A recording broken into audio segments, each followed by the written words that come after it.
Hello my dear student. तो कैसे हैं आप लोग? एकदम बढ़िया। तो चलिए, आज हम बायोलॉजी का पहला चैप्टर, क्लास 11th का चैप्टर है जीव जगत, यानी जीवों का संसार, द लिविंग वर्ल्ड। क्या है इसके बारे में देखते हैं।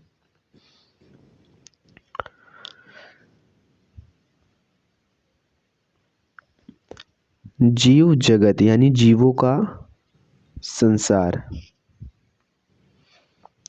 पहले जीव, पहले चैप्टर के हिसाब से पढ़ते हैं। जीव, पहले चैप्टर का मीन समझते हैं। मतलब जीव जगत, पहले जीव, जीव क्या है? कोई भी जीवधारी हो भाई। जीव मतलब कोई भी जीवधारी हो सकती है। और जीवधारी किस किस वस्तु अवस्था में रह सकती हैं? या तो वो सजीव अवस्था में होगी, या तो मृतक अवस्था में, या तो निर्जीव अवस्था में। तीन अवस्थाएं में वो कोई भी जीवधारी रह सकता है।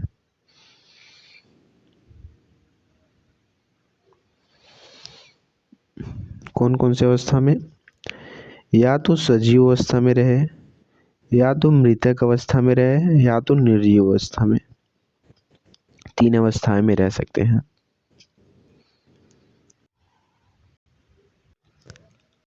अगर किसी भी जीवधारी में जीवन है तो उसमें जीवन के लक्षण भी होंगे। जीवन के 11 लक्षण होते हैं। पहला, लाइफ,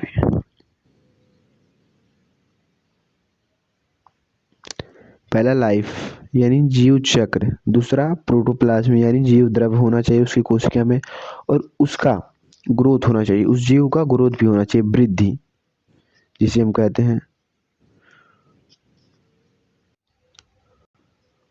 और उस जीव में मेटाबॉलिज्म यानी उपापचय की भी क्रिया होनी चाहिए, और उसमें गति होनी चाहिए, आने जाने गमन करती, कभी कहीं भी आया गया गमन करता हो। और सेंस यानी संवेदना, यानी संवेदना, उसमें संवेदना होना भी चाहिए। और उसके पास पहले इम्पोर्टेंट है कि सेल होना चाहिए, और वो रिस्पायरेशन यानी श्वसन करता हो, और रिप्रोडक्शन यानी प्रजनन भी करता हो, और एक्सक्रीशन उत्सर्जन, और न्यूट्रिशन पोषण। अगर इन जीवों के इन लक्षणों में से अगर उसमें से कोई भी लक्षण दिख रहे हैं तो वो जीव है। अगर कोई भी लक्षण, इन 11 लक्षणों में से अगर किसी भी जीव में ये 11 लक्षणों में से एक भी लक्षण मिल रहे हैं तो वो जीव है। और हम देख लेते हैं आखिरकार जीव जगत में हमको क्या क्या पढ़ना है। पहले जीव जगत में जीव मंडल क्या है ये देखेंगे। जीव जगत में विभिन्नता, भाई जीव जगत में बहुत विभिन्नता है, कोई छोटा है कोई बड़ा है जीव। और जीव, उसका नामकरण देखेंगे, आखिरकार नामकरण में कैसे नाम रखा जाता है जीवों का। और वर्गीकरण देखेंगे। तो बिना देर किए हुए आगे बढ़ते हैं।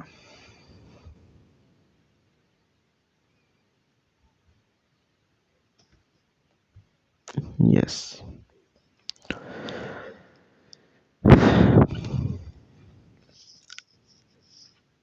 जीवों का नामकरण। मानव, मानव भी एक जीव है। और पहले आके हम सोचते हैं नामकरण की, नामकरण का जो हमको इम्पोर्टेंस ही हुई, नामकरण आखिर रखना क्यों जरूरी है? अगर नामकरण न रखें तो क्या होगा? भाई किसी भी जीव का अगर नाम न रखें, किसी भी जीव है अगर उसका नाम ही न रखें तो क्या होगा? सॉरी, मार्कर नहीं चल रहा है। यस, से कोई भी जीव है अगर उसका नाम न रखें, चलो भाई हम किसी कोई भी जीव है उसका नाम नहीं रख रहे हैं, से जीव है, कोई भी जीव मान लो, शेर, लायन, कोई भी मानव, कोई भी, अगर उसका हम नामकरण न करें तो क्या होगा?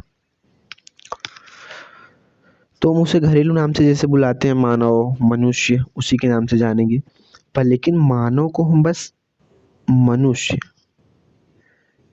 बस केवल हम अपने भारत में और कहीं अपने आसपास के देशों में ही मानव को मानव, जीव, मनुष्य, ह्यूमन के नाम से जानते हैं। लेकिन उसको वैज्ञानिक नाम रखने के लिए वैज्ञानिक नाम, ताकि वो हर जगह चल सके। इसके लिए नामकरण रखना आवश्यक है। तो मानव, मानव का वंश नाम होमो होता है और कुल नाम होमोनिड और गण प्राइवेट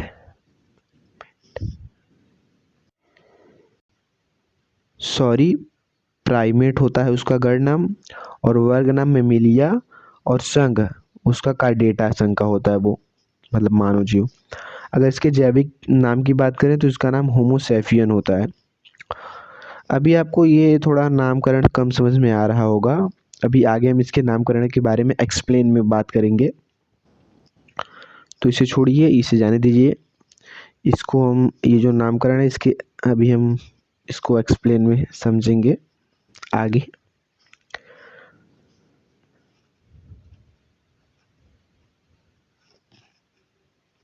यस, हम लोगों ने पढ़ा जीवों के संसार के बारे में।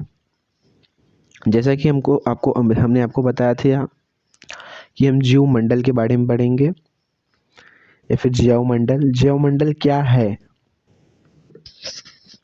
और जीवों में विविधता, यानी भाई जीवों में कोई शेर, लायन, चीता, ये सब क्या, जीवों में विभिन्नता क्यों इतनी है, जीवों में सब विविधता, जीवों में विविधता क्या है।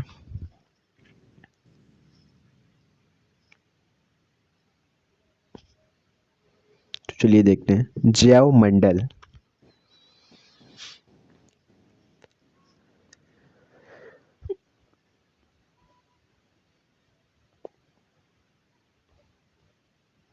यानी जीवों का संसार। जीवों का संसार कहाँ कहाँ पाया जाता है, देखते हैं। समझ लीजिए, एक मिनट, आपको पहले डायग्राम में दिखाता हूँ जो मैंने खुद से बनाया है। ये जूम कर दूं, यस, सेट हो गया, यस, सही है। जीवों का संसार यानी ये समझ लीजिए पृथ्वी हो गई हमारी अर्थ। ये क्या हो गई, पृथ्वी।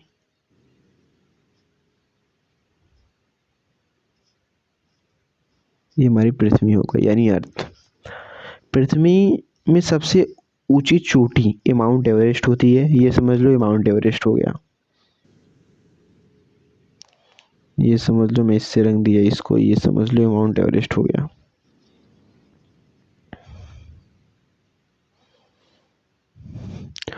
और ये मैं इसे नीला से रंग देता हूँ। ये समुद्र है, समझ लो, इसे मैं नीला से रंग देता हूँ, सबसे गहरा समुद्र। महासागर, कुछ भी समझ लो, सबसे गहरा चीज जो होता है। इतना इसके बारे में इतना खास मुझे मालूम नहीं है। तो पृथ्वी तल से, मतलब पृथ्वी की जो तल होती है यानी धरती भूमि, 8.4 किलोमीटर ऊपर तक, लगभग इतनी ऊंचाई है माउंट एवरेस्ट की, 8.4 किलोमीटर।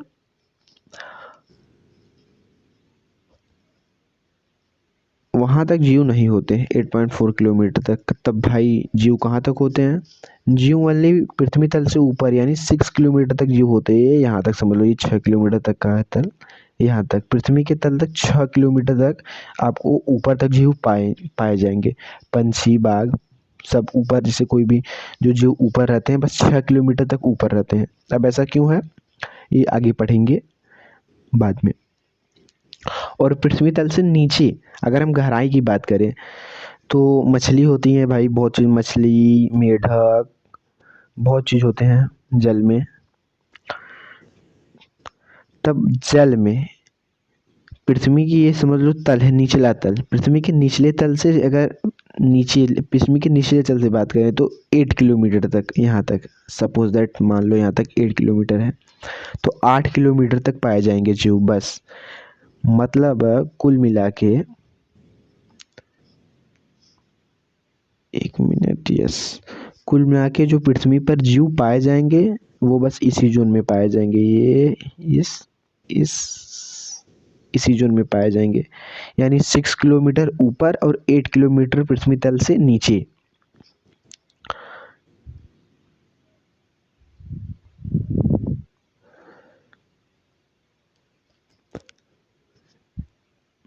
संसार में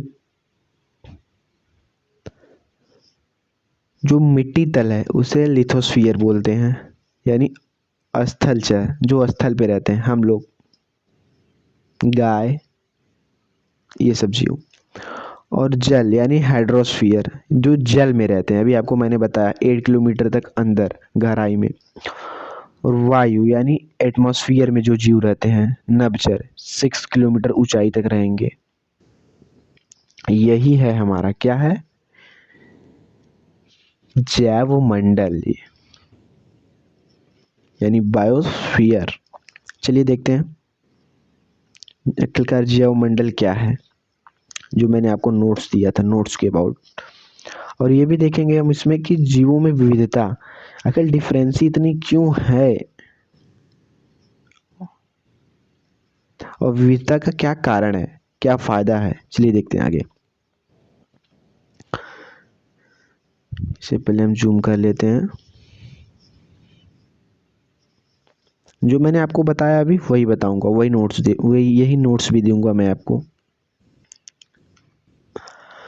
जैवमंडल, 1 मिनट सेट हो जा, हाँ हो गया। जैवमंडल यानी बायोस्फीयर। जैवमंडल जीवों का वह क्षेत्र होता है, क्षेत्र मतलब एरिया, आप समझ रहे हैं, जो समुद्र तल से 6 किलोमीटर, मतलब ऊपर, समुद्र तल से 6 किलोमीटर ऊपर, तथा समुद्र की गहराई में 8 किलोमीटर और पूरे धरती पर फैले हुए होते हैं। दुनिया के सभी छोटे बड़े जीव इसी स्थिमा में पाए जाते हैं, यानी स्थिमा मतलब यानी मतलब इसी एरिया में, आप समझ लीजिए, इसी स्थिति में पाए जाते हैं। इसे जैवमंडल यानी जीवों का संसार कहते हैं, अथवा जीव जगत भी इसे कहते हैं। मैंने आपको डायग्राम के अबाउट बताया, एक बार फिर से आपको मैं डायग्राम ही यहाँ बना देता हूँ। समझ लीजिए ये एक हमारी अर्थ हो गई, ये हमारा अर्थ का मिट्टी वाला भाग हो गया, जिस पे हम सब रहते हैं। ये कोई भी बना दो, ये एक जीव हो गया जिसे हम सब। और पृथ्वी तल से अगर ऊपर जाना हुआ तो ये समझ लो सबसे ऊपर वाला भाग यहाँ तक, और गहराई में यहाँ तक। यहाँ तक आप 6 किलोमीटर तक जीव पाएंगे, बस इसके बाद नहीं, 6 किलोमीटर। और यहाँ अगर आप आएंगे तो 8 किलोमीटर, बस 8 किलोमीटर के एरिया में ही आपको जीव मिलेंगे। उसके बाद जीव पृथ्वी के इसी जोन में, बस आपको इतने ही जोन में जीव मिलेंगे, बाकी इधर न नीचे जीव होंगे न ऊपर जीव होंगे, जीव नहीं होंगे। बस यही है जैव मंडल। आशा करते हैं समझ में आ गया होगा। अब देखते हैं जीव जगत में विभिन्नता, यानी इतनी वेरिएशन, विभिन्नता क्यों है। तो बिना देर किए हुए चलिए स्टार्ट करते हैं। जीव जगत में विभिन्नता यानी डिफरेंस। भाई रुक जा, हाँ। जैव मंडल में एक समान जीव नहीं पाए जाते हैं। जैसे इधर देखिए, सब एक समान है, ये भाई ये शेर है, तो ये जेब्रा है, सब एक समान जीव है। इसमें एक समान आपको सब जीव दिख रहे हैं, नहीं ना, इसमें विभिन्नता है। जीव जगत में पाए जाने वाले सभी जीव का एक समान न होना ही जैव विविधता कहलाता है। हालांकि जीव जगत में अनुमानित जीवों की संख्या, यानी जो भिन्न है, एक दूसरे से भिन्न है, अलग है, 11.8 मिलियन अभी तक आकी गई है, यानी माना गया है, जो एक दूसरे से,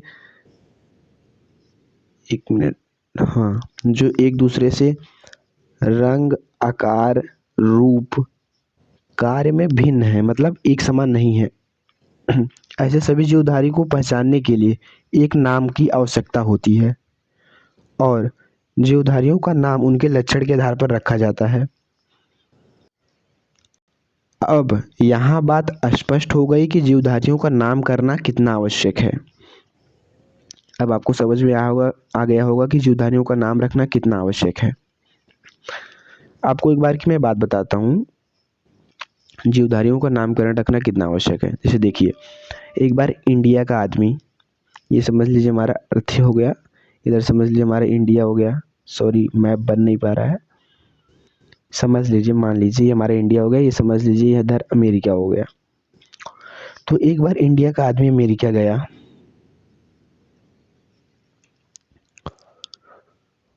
अमेरिका गया और अमेरिका जाने के बाद सॉरी, उसे आम खाने का मन किया, आम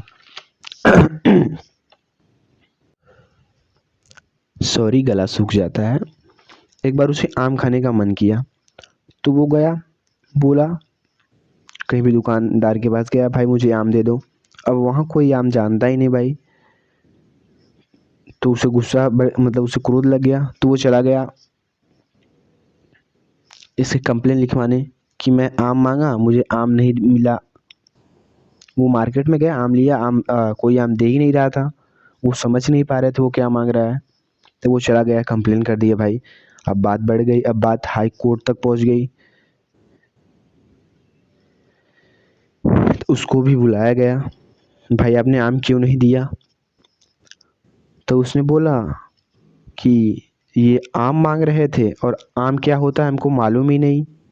तो अब बात फंस गई भाई, अब आम ही इनको नहीं मालूम। तो इसी को देखते हुए इतनी मतलब हर जगह अलग अलग नाम रखा जाता था, कहीं आम का नाम और कहीं मतलब किसी देश में आम का नाम दूसरा, इंडिया में दूसरा, पाकिस्तान में भाई दूसरा, तब इंग्लैंड में भाई दूसरा। तो इसी को देखने की, इसी विभिन्नताओं को एक करने के लिए वैज्ञानिकों ने एक इन सब आम का एक नाम रख दिया स्पेशल, ताकि अब हर जगह ये नाम आपको कर रेडी है तो ये हर जगह आम का नाम आपको चलेगा, मतलब हर जगह आप इसको बोल सकते हैं। और मिल के उसका नाम रख दिया मैग्नीफेरा इंडिका। अभी आपको मैं बताऊंगा, मैग्नीफेरा इंडिका रख दिया उसका नाम। अब आप समझ गए होंगे कि नामकरण कितना आवश्यक है। तो चलिए देखते हैं नामकरण। इसके बाद नामकरण, सॉरी ये भाई, यस, नामकरण जीवधारियों के लक्षण के आधार पर नामकरण किया जाता है, उनका नामकरण किया जाता है। नामकरण पद्धति, जीवधारियों का नामकरण यानी उनका नाम रखने की दो पद्धतियां हैं नाम रखने की। कौन कौन सी पद्धतियां हैं, चलिए आगे देखते हैं। ये पहली पद्धति द्विनामी पद्धति। द्विनामी पद्धति, अगर बात करें द्विनामी पद्धति के जन्मदाता कार्ल वॉन लिनियस, यानी जिसे कैरोलस लिनियस के नाम से भी जाना जाता है। कैरोलस लिनियस बहुत इंपॉर्टेंट है, इसे लिख लीजिएगा। इन्होंने जीवों के वंश का नाम और जाति यानी स्पीसीज का नाम मिलाकर जीवों का नामकरण रखा, यानी उसका वंश क्या है और उसका जाति क्या है। जैसे कोई भी मानव है, समझ लो, पहले सिंपल समझते हैं। जैसे कोई भी मानव, ये भाई बार बार, कोई भी मानव अगर उसका वंश नाम लेंगे तो होमो, अगर जाति नाम लेंगे तो सेफियन, अगर हम इनको इन दोनों को मिला दें तो क्या हो जाएगा, होमो सेफियन। इसे भूल जाइए, तो क्या हो जाएगा, होमो सेफियन। तो इसका अगर ये कोई पूछ लिया होमो सेफियन, एक बार आप जैसे सपोज दैट आपका क्वेश्चन आ गया होमो सेफियन द्विनामी पद्धति है या त्रिनामी पद्धति है, तो आपको द्विनामी पद्धति बोलना होगा, क्योंकि अभी आपने त्रिनामी पद्धति पढ़ा ही नहीं। तो चलिए आगे बताते हैं त्रिनामी पद्धति क्या है।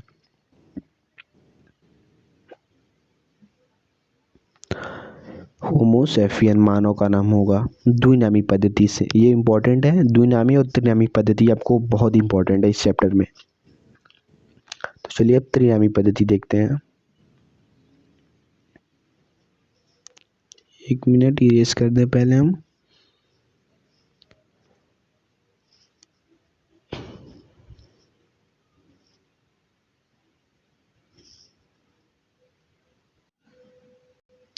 ये रहा त्रिनामी पद्धति।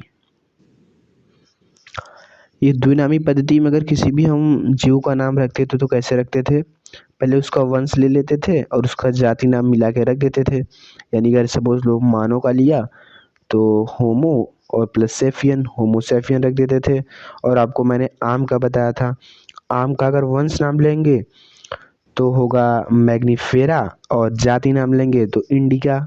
तो अगर दोनों को मिला देंगे तो मैग्नीफेरा इंडिका हो जाएगा।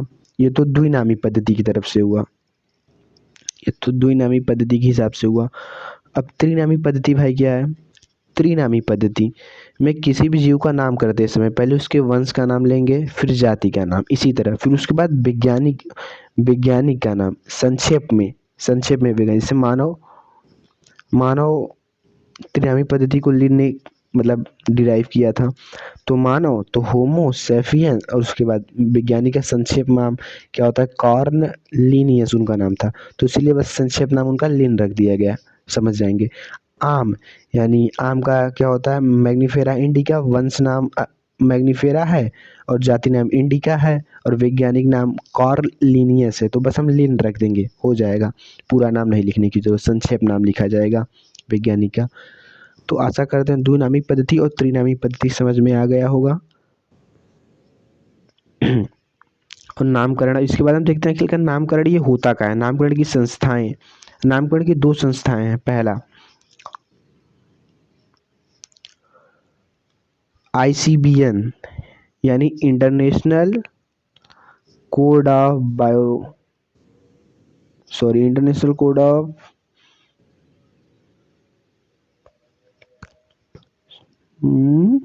एक मिनट रॉन्ग हो गया क्या,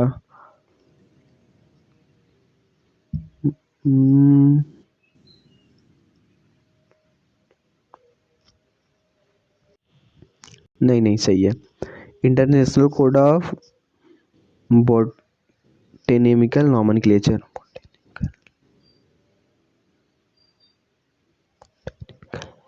यानी वनस्पति नामकरण की अंतर्राष्ट्रीय संस्था। CGZN यानी international code of geological nomenclature यानी जंतु नामकरण की अंतर्राष्ट्रीय संस्था। ये दो संस्थाएं हैं नामकरण रखने के लिए। पहला वनस्पति नामकरण की अंतर्राष्ट्रीय संस्था और दूसरा जंतु नामकरण की अंतर्राष्ट्रीय संस्था।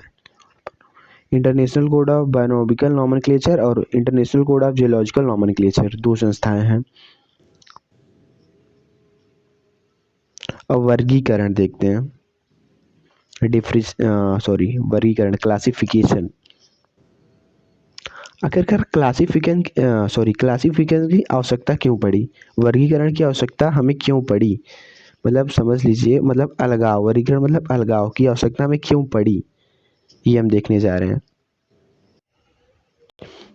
पहली बात वर्गीकरण, इसे कम से कम समय में अधिक से अधिक जीवों का अध्ययन करने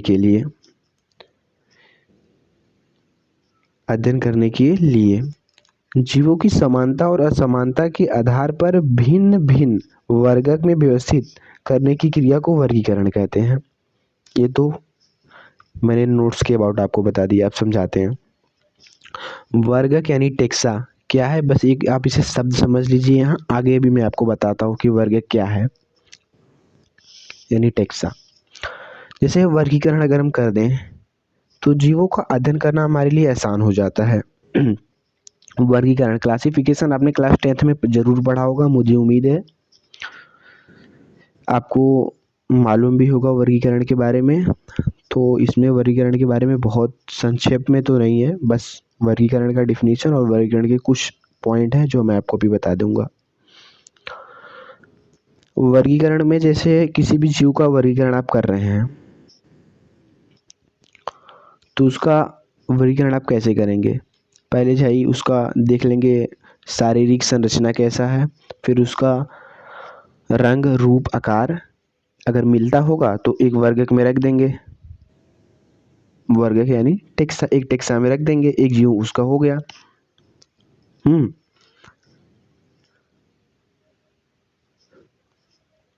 वर्गीकरण, पहले संवर्ग यानी जाति, जैसे जब दो जीव आकार व्यवहार रंग रूप रंग में समान हो अतः प्रजनन के द्वारा संतान उत्पन्न करें या फिर करते हो, संतान भी अंतः प्रजनन के द्वारा संतान उत्पन्न करने में सक्षम हो, तभी दोनों जीव को एक जाति का होगा, तभी दोनों जीव एक जाति का होगा। अब इसी जाति के लिए वर्गक और टेक्सा यानी बहुत सारे हैं। एक मिनट देखिए, एक मिनट, सॉरी, आपको पहले वो पीडीएफ लेके चलते हैं, इधर रहा। ये देखिए वर्गक यानी टेक्सा तो इतने सारे हैं, जगत वंश, इधर देखिए जगत संघ वंश गण श्रेणी कुल वंश जाति, इतने सारे टेक्सा हैं। पर लेकिन इसमें से सबसे ज़्यादा फोकस एक ही टेक्सा पे किया जा रहा है, वो कौन सा टेक्सा है? जाति संवर्ग। इसी संवर्ग पे बहुत फोकस किया जा रहा है, आखिर क्यों? कोई तो बात होगा, तभी इस पे फोकस ज़्यादा किया जा रहा है। तो चलिए, इस जो आपको ये फिगर दिख रहा है, इस फिगर में बहुत इंपॉर्टेंस छुपी हुई है। तो चलिए इस फिगर के बारे में समझते हैं। फिगर कहाँ है? यस, राइट, इसी के बारे में समझेंगे। ये हमारा फिगर आ गया।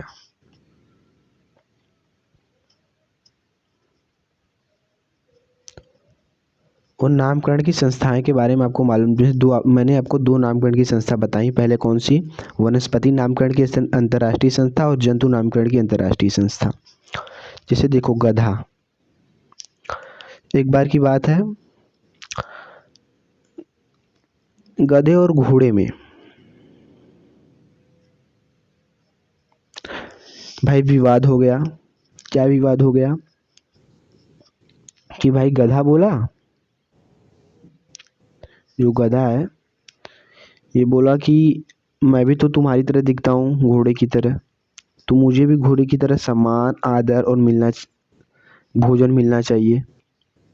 तो घोड़े ने कहा नहीं नहीं, ऐसा थोड़ी है, तुम मेरी तरह नहीं है। तो भाई जो गधे यानी डंकी थे, सब एकजुट हो गए कि नहीं, मुझे भी सब धरना प्रदर्शन, समझो धरना प्रदर्शन, सॉरी धरना प्रदर्शन पर बैठ गए कि मुझे भी मिलना चाहिए सम्मान। तब अब भाई बात धीरे धीरे बड़ी होती चली गई। तब ये क्या है? ये क्या है? जंतु है ना, वनस्पति तो है नहीं, घोड़े मंकी ये सब जंतु हैं। तो ये कहाँ जाएंगे? अगर अगर इनको कोई भी नामकरण या फिर कोई भी दिक्कत होती है तो ये कहाँ जाएंगे? नामकरण अपना रखवाना हुआ। जैसे अब पहले, बहुत पहले की बात है, अब भाई अब नाम रखना हुआ तो इनका नाम पहले से अलग था और इनका नाम अलग था। समझिए बात को, समझिए डीपली समझिए, इनका नाम अलग था, इनका नाम अलग था। लेकिन जो गधे थे ये धरना प्रदर्शन पर बैठ गए कि नहीं, मुझे भी इनके बराबर सम्मान मिलना चाहिए। तब ये जो गधा था और ये घोड़ा, ये सब कहाँ आए? ये सब मिलके चले आए यहाँ, ये जंतु जंतु नामकरण की अंतर्राष्ट्रीय संस्था पे, और यहाँ अपना दर्ज लिखवा दिया कि मैं, घोड़े ने कहा, सॉरी गधे ने कहा कि मैं घोड़े के समान दिखता हूँ, मुझे घोड़े की तरह आदर सम्मान सब मिलना चाहिए। तो जंतु नामकरण के अंतर्राष्ट्रीय संस्था के जो चीफ थे उन्होंने बोला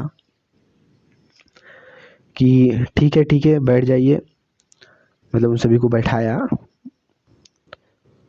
और केस शुरू हुई कि भाई इनको भी बराबर का सम्मान मिलना चाहिए या नहीं। केस प्रारंभ हुआ। सबसे पहले गधे को बोला गया कि तुम घोड़े जैसी आवाज़ नहीं निकाल सकते। घोड़ा हिन, घोड़ा कैसे बोलता है? हिन हिनहिनाता है, तुम हिनहिना नहीं सकते। तो केस कुछ दिन बीता, फिर घोड़े के जो सॉरी जो डंकी यानी गधा के जो सरदार थे, उन्होंने हिनहिनाना अपने गधों को सिखा दिया। तब फिर केस फिर आगे बढ़ी भाई, फिर वो गधा गया, फिर गधा वनस्पति नाम के अंतर्राष्ट्रीय संस्था के पास गया और हिनहिना के दिखा दिया। फिर अगले दिन केस प्रारंभ हुआ कि भाई अब घोड़ा अरे गधा हिनहिना भी सकता है। तो हमने आगे क्या पढ़ा कि अगर कोई भी जीव, यही इम्पोर्टेंस ही है, देख लीजिए जाति की सॉरी संवर्ग जाति की क्या इम्पोर्टेंस है, यही देखना है। हमने आगे पढ़ा कि उसका आकार, व्यवहार, रूप, रंग, यानी घोड़े का तो गधे के लगभग लगभग समान है, लगभग लगभग समान है। तो ये एक ही जाति की होनी चाहिए, लेकिन लेकिन लेकिन एक जाति की ये नहीं है। अब क्यों नहीं है, यही तो इम्पोर्टेंस ही फंस रही है, इसीलिए आपको ये कहानी बताया गया। कहानी कहाँ तक पहुंची थी हमारी कि जो घोड़ा है, घोड़ा और डंकी मतलब सॉरी गधा, जो गधा है वो हिनहिनाना सीख गया था। तब जो वनस्पति के चीफ थे, उन्होंने बोला कि अगर तुम अंतः प्रजनन के द्वारा संतान उत्पन्न कर दो तो मैं मान जाऊंगा कि तुम लोगों की जाति एक है और तुम्हें उस जाति में रख दूंगा, घोड़े की जाति में, तुम्हें भी घोड़े की तरह बराबर सम्मान मिलना प्रारंभ हो जाएगा। तब जो घोड़ों के सरदार थे, बात को समझो, बहुत इंपॉर्टेंट है, कहानी नहीं है, बहुत इंपॉर्टेंट बात है। जो घोड़े के सरदार थे, अब भाई ये अपने सॉरी जो ये गधा के सरदार थे, ये अपने सभी गधों को बुलाएं और समझाने लगे कि अगर एक बार किसी भी घोड़ी से अगर गधा क्रॉस कर जाए तब हम ये केस जीत जाएंगे, तो हमें भी घोड़ों की तरह बराबर सम्मान मिलना प्रारंभ हो जाएगा।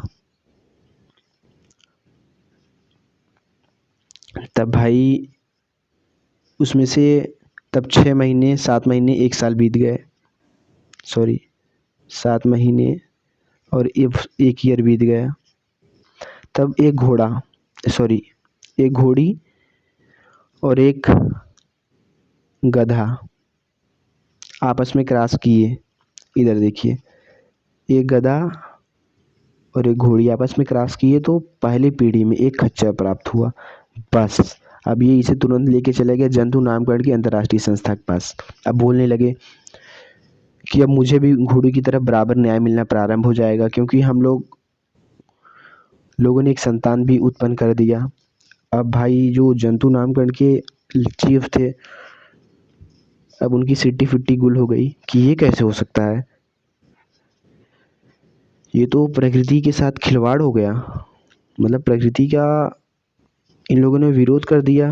कोई भी मतलब कोई भी जीव अपने की तरह संतान उत्पन्न कर सकता है, बात तो सही है।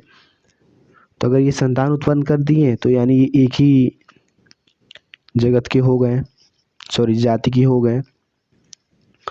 अब इन्हें भाई घोड़े के जो गधे थे, इन्हें भी घोड़े के संवर्ग में रख दिया गया। अब ये दोनों एक हो गए और इनसे जब क्रॉस हुआ तब ये मैमल यानी गधा खच्चर पैदा हुआ। अब भाई ने जब घोड़ों के साथ रख दिया गया गधों को, तो गधा तो भाई गधा है ही, अब भाई घोड़ा तो घोड़ा ही है। कुछ दिन व्यतीत हुए, तब फिर जंतु नामकरण की अंतर्राष्ट्रीय संस्था के जो चीफ थे, उन्होंने बहुत गहन अध्ययन किया। फिर उन्होंने सोचा कि ऐसा नहीं हो सकता। फिर उन्होंने फिर बैठक बुलाई, किसकी, घोड़ों की और खच्चरों, अरे सॉरी, गधों की। फिर बैठक बुलाई। अब इस बैठक में जो मैमल था वो भी आया भाई। तब जंतु नामकरण के जो संस्था के चीफ थे उन्होंने बोला कि ये खच्चर अगर ये खच्चर किसी भी खच्चरी से क्रॉस कर जाए, ये खच्चर किसी भी खच्चरी से क्रॉस कर जाए, अगर कोई संतान भाई पैदा हो जाए F2 पीढ़ी में, सेकेंड पीढ़ी में, तो मैं मान जाऊंगा। तो आपको गधों को घोड़ों के साथ रख देंगे। तब भाई घोड़ों ने इसे स्वीकार किया। तब फिर खच्चर चले आए। फिर खच्चरों ने सोचा कि अब तो हम केस जीत ही चुके हैं, अब बस एक जो खच्चर है इसको किसी खच्चरी के साथ क्रॉस करना है, और अगर कोई भी संतान पैदा हुआ तब हम गधों को घोड़े के साथ रख दिया जाएगा। लेकिन जब खच्चरों और खच्चरियों के साथ क्रॉस कराया गया तो कोई संतान F2 पीढ़ी में प्राप्त ही नहीं हुआ। तो इससे स्पष्ट हो गया कि गधा और घोड़ा एक ही जाति के नहीं हुए। ये बात समझ में आई होगी। ये बात जो मैंने आपको कहानी बताई ये बहुत इम्पोर्टेंट कहानी है। ये ज़्यादातर हाई लेवल की क्लासेस में, यानी जब आप नीट की तैयारी करने जाएंगे तब ये आपको कहानी सुनाई जाती है। इसमें बहुत बहुत चीज़, यानी बहुत इम्पोर्टेंसी इस कहानी के अंदर छिपी हुई थी, जिससे अगर आपने ध्यान से सुना होगा, पकड़ा होगा इस इम्पोर्टेंसी को, तो बहुत अच्छी बात है। अब हमें देखना है टेक्सा यानी वर्गक क्या है। तो चलिए अब देखते हैं टेक्सा क्या है। वैसे अगर आप गधे और खच्चर की बात करें तो आप इसमें पहचान भी नहीं सकते कौन सा गधा है कौन सा खच्चर। आपको विश्वास नहीं हो रहा होगा, तो चलिए मैं आपको एक फिगर दिखाता हूँ। एक मिनट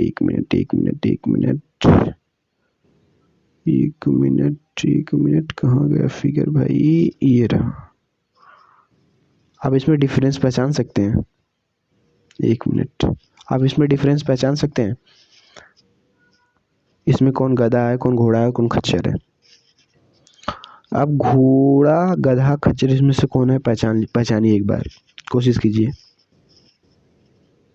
एक मिनट में आपको फिगर बड़ा कर देता हूँ, पहचानिए।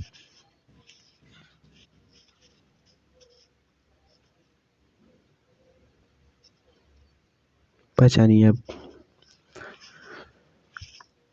अपने पहचान के अपने माइंड में रखे रहिए। अब मैं आपको दिखाता हूँ कौन गधा है, कौन घोड़ा है, कौन खच्चर।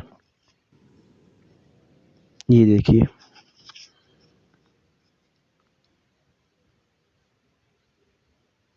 ये रहा गधा, ये रहा घोड़ा और ये रहा खच्चर। तो अच्छा, आप हमें कमेंट सेक्शन में बताइएगा कि आपने पहचान लिया था कि नहीं, कौन गधे घोड़े और खच्चर को आपने पहचान लिया था कि नहीं। वैसे बहुत कम ही लोग हैं जो पहचान पाएंगे, इसमें बहुत कम डिफरेंस होते हैं। इंडिया में तो कुछ कुछ डिफरेंस दिखते हैं, अगर जो बाहर के घोड़े होते हैं, दूसरे एशिया में नहीं, जो जैसे उत्तरी अमेरिका और दक्षिणी अमेरिका में जो पाए जाते हैं उनमें बहुत कम डिफरेंसेस होते हैं। तो चलिए हम टेक्सा यानी वर्गक के बारे में देखने जा रहे थे। कहाँ गया हमारा वर्गक, ये रहा टेक्सा। एक बार इसे इरेज कर दें। हाँ, अब हम टेक्सा यानी वर्गक प्रारंभ करते हैं।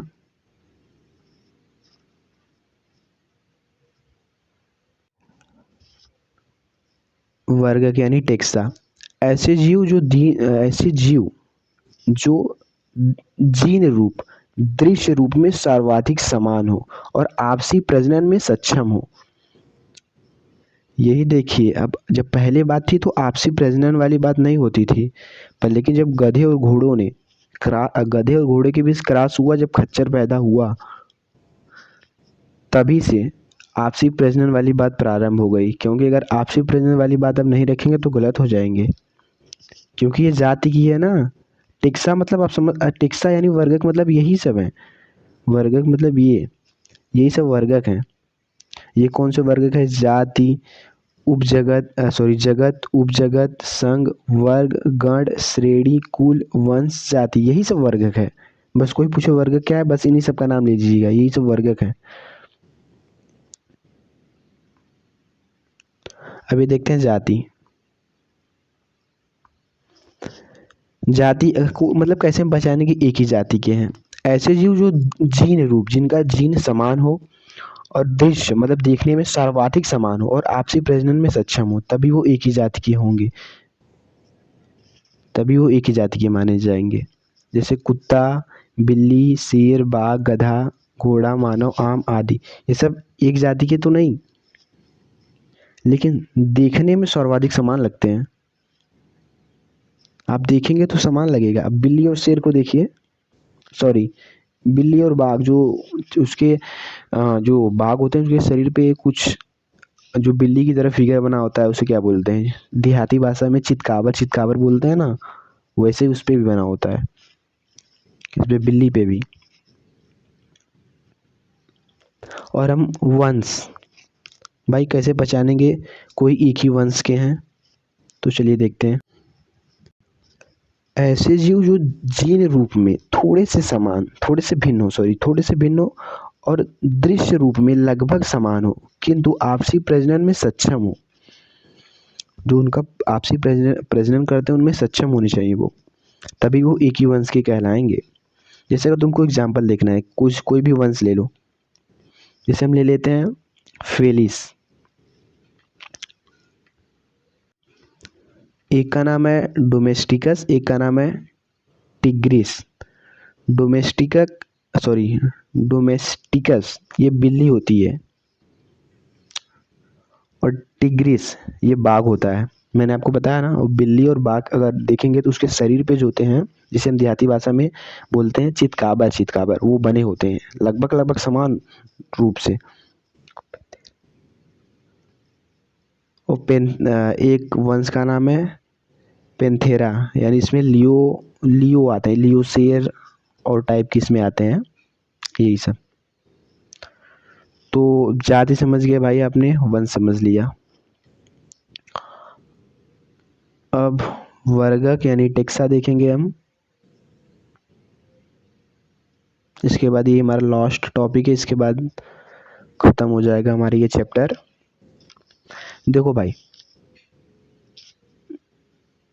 एक मिनट इसको सेट कर दे सही से। हाँ देखो, कोई भी अगर जाति है तो उसके कोई जाति कैसे बनता है? अगर कई उपजगत मिलेंगे तो भी एक जाति बनती है, कई उपजगत मिलेंगे तो एक जाति बनती है। और कई उपजग अगर कई, सॉरी, ये मार्कर, इधर से देखते हैं, उल्टा नहीं, उल्टे मतलब उल्टे से पकड़ेंगे तो अच्छा समझ में आएगा। जैसे अगर कई जातियां हैं तो एक वंश का निर्माण करेंगी, और कई वंश हैं तो एक कुल का निर्माण करेंगे।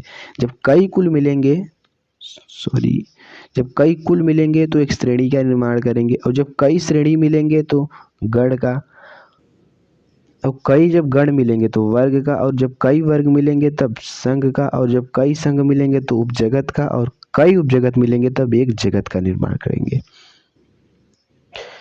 तो ये जो मैं नीचे टॉपिक लिखा हूँ, ये लगभग यही सेम जो मैंने आपको बताया वही है, वही है।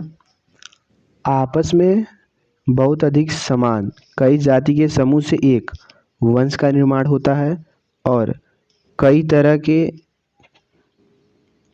कुलों से श्रेणी, और कई श्रेणियों से गण, और कई गणों से वर्ग, और कई वर्गों से संघ का, और कई संघ से, और कई संघ जब मिलेंगे तो एक बड़ा जगत का निर्माण होता है, सबसे बड़ा जगत का निर्माण होता है। और इस प्रकार वर्गीकरण की विज्ञान, टेक्सोनॉमी का सबसे बड़ा वर्गक यानी जगत होता है, और सबसे छोटा वर्गक जाति होती है। अगर हम, एक मिनट, ये देखो, अगर सबसे बड़ा वर्गक की बात करें, सबसे बड़े वर्गक यानी ये जाति होती है, और सबसे छोटे यानी सॉरी जगत होती है सबसे बड़ा, और सबसे छोटे जाति। क्योंकि भाई ये देखो, जब ये धीरे धीरे इस पे प्लस ही होते गए हैं ना, जब ये सब प्लस हुए तब ये सब बने हैं, ये सब प्लस हुए तब ये बने हैं, ये सब प्लस हुए हैं। जैसे अगर कई जब जातियां मिलेंगी तो वंश बनाएंगे, और कई वंश मिलेंगे तो कुल बनाएंगे, जब कई कुल मिलेंगे तब श्रेणी बनाएंगे, और कई श्रेणी मिलेंगे तब गण बनाएंगे, और कई गण जब मिलेंगे तब संघ बनाएंगे, और कई संघ जब मिलेंगे तो उप जगत का निर्माण होगा, और कई उप जगत मिलेंगे तब जगत का निर्माण होगा। तो इस प्रकार सबसे बड़ा वर्गक यानी टेक्सा की बात अगर कोई करे तो क्या हो गए, जगत। अगर सबसे छोटे टेक्सा की बात करें तो जाति। आशा करते हैं बहुत अच्छे से समझ में आया होगा ये चैप्टर।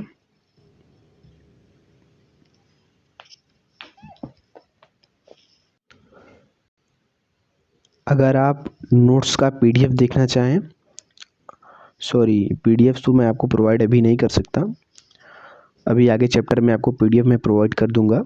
अभी आप इस चैप्टर का एक स्क्रीनशॉट ले लें अपने मोबाइल में, अगर आपको नोट्स चाहिए तो मैं एक एक करके आपके सामने सभी ये पेज रखते चले जा रहा हूँ, आप स्क्रीनशॉट ले लीजिए। ये पहला पेज, ये था हमारा दूसरा पेज। एक मिनट मैं इसे क्लियर कर देता हूँ, साफ हो गया। अब आप ये दूसरा पेज हो गया। तीसरे पेज की बात करें, ये एक मिनट इसे भी हम साफ कर दें, ये तीसरा पेज हो गया। और ये एक मिनट ये यस, ये हमारा हो गया फोर्थ यानी चौथा पेज। इसका भी आप स्क्रीनशॉट ले लीजिए। उम्मीद करता हूँ कि आपको ये चैप्टर बहुत अच्छी तरीके से समझ में आया होगा। तो फिर मिलते हैं अगले चैप्टर में, तब के लिए गुड बाय, बेस्ट लक।